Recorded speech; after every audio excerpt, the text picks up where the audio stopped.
እርግብ ወይዘሮ ሜላትን ለድርድር አቀረበቻት። ከፖሊሶቹ ወይም ደግሞ ፖሊሶቹ ከሚቀመጡበት ክላስ አስገብታ ብቻዋን ማውራት ፈልጋለሁ፣ ፖሊሶቹን እናንተ ውጡልኝ ብላ ወይዘሮ ሜላትን ለብቻዋ ማናገር ፈልጋለች።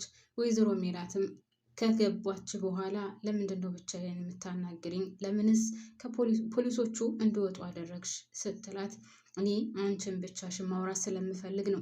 ሌላው ደግሞ ማንም እንድሰማ አልፈልግም። የሆነ ነገር ልነግርሽ ስለፈለግኩኝ ማንም እንድሰማ ስለማልፈልግ ነው።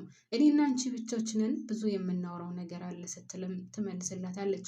በነገራችን ላይ እርግብ አሁንም ቢሆን ወይዘሮ ሜላትን እየተፈታተነቻት ነው።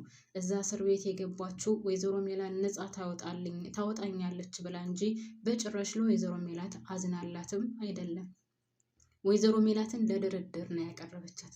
ወይዘሮ ሜላትን ነፃ እንድታወጣት፣ ወይዘሮ ሜላትን እሷን አስወጥታ እሷም እንድትወጣ ፈልጋ እንጂ ለሜላት አዝና ወይም ደግሞ ሜላት ያለ ምክንያት ወይም ያለ ወንጀል እዛ ቤት በመታሰሯ በጭራሽ ቆርቆሯት አይደለም።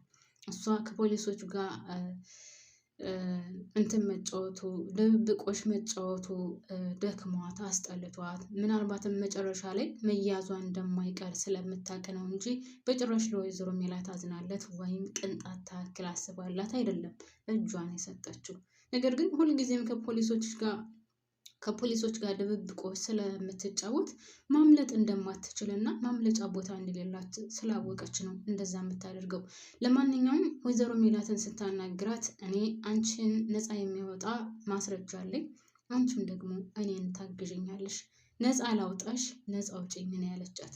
ግን እዚህ ላይ ያልገባኝ ነገር ቤተሰብ ማለት ነው ወይዘሮ ሜላት እሺ ይቅርታ አድርጌልሻለሁ በቃ መውጣት ትችያለሽ ብትላት እሷና ሀና ይቅርታ ቢያደርጉላት ፖሊሶቹ ያለምንም ምክንያት ይለቋታል እንደ ቤተሰብ? እስኪ እናንተ ንገሩን።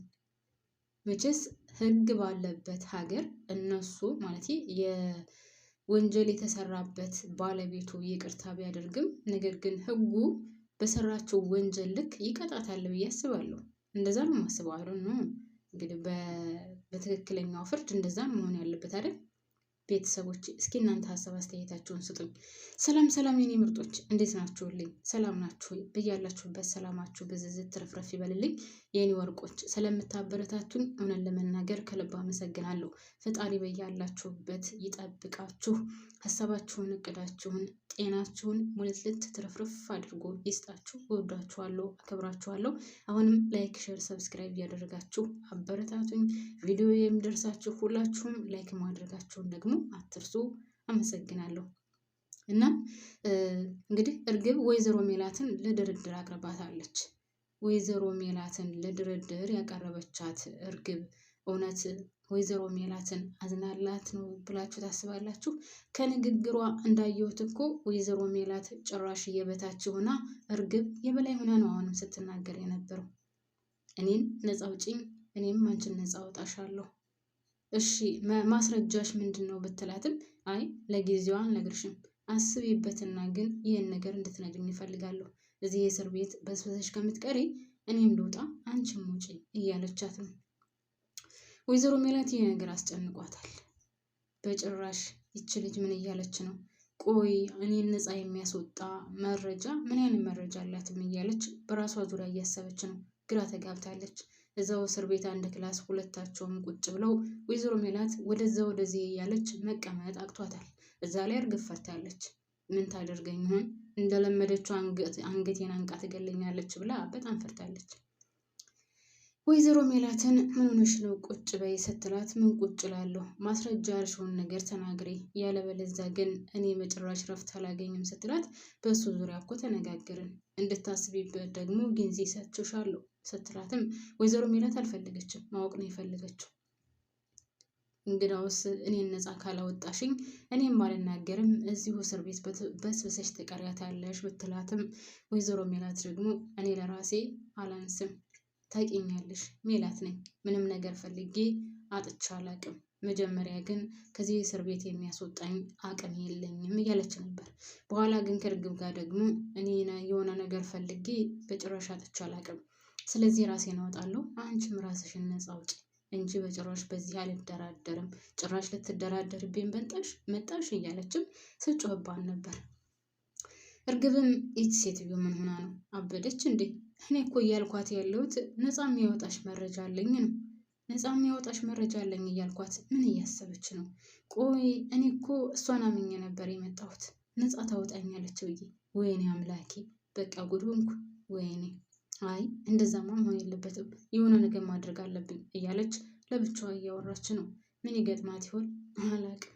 ለማንኛውም ውድ ቤተሰቦቼ ምናሴ አሁንም በድጋሚ ወይዘሮ ሜላት እንዲጠይቃት መጥቷል። ሁሉንም ነገር እየነገረችው ነበር።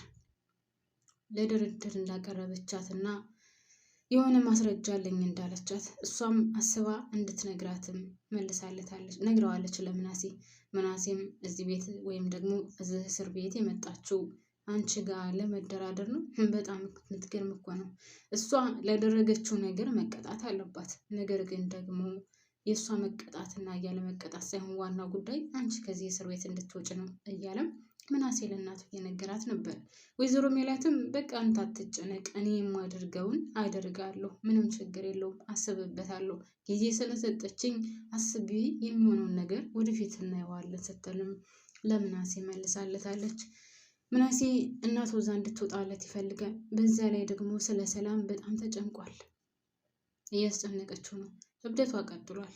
ጨርቋን ማውለቅ ነው የቀራት። በጣም አሰልችታኛለች እማዬ፣ ይህ በወጣሽልኝ እያለ ነበር። ግን ያን ያክል ያስቸገረችው አይመስለኝም።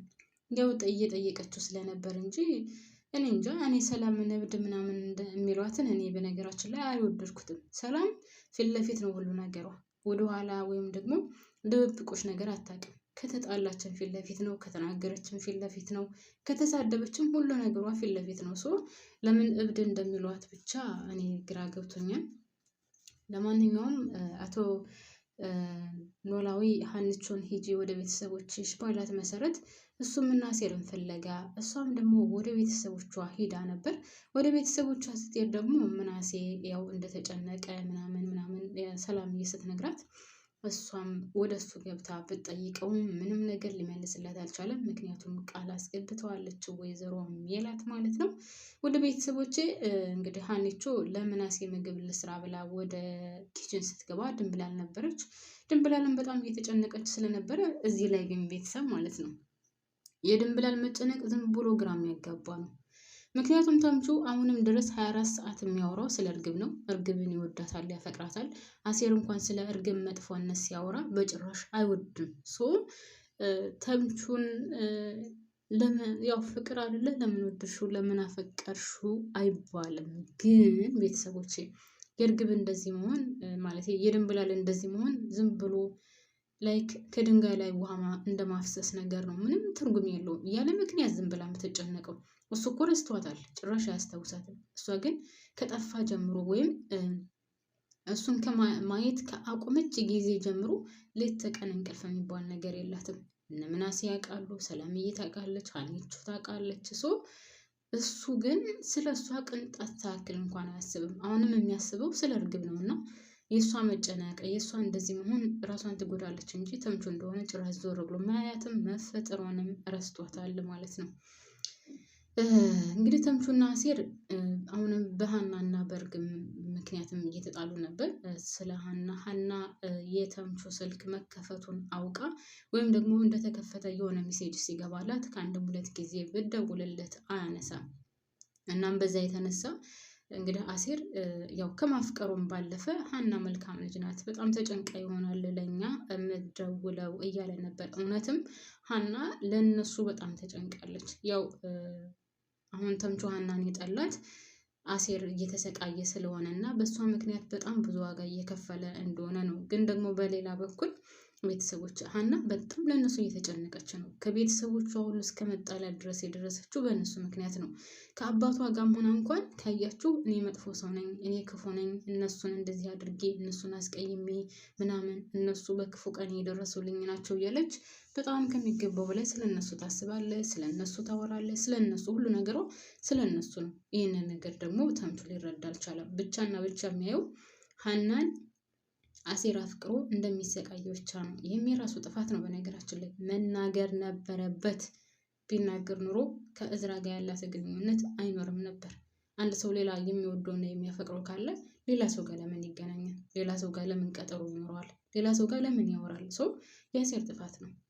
ያው ጥፋቱ እንዳለው ነው ደግሞ ያው ለእሷ ስላዘነ ነው ያልተናገረው።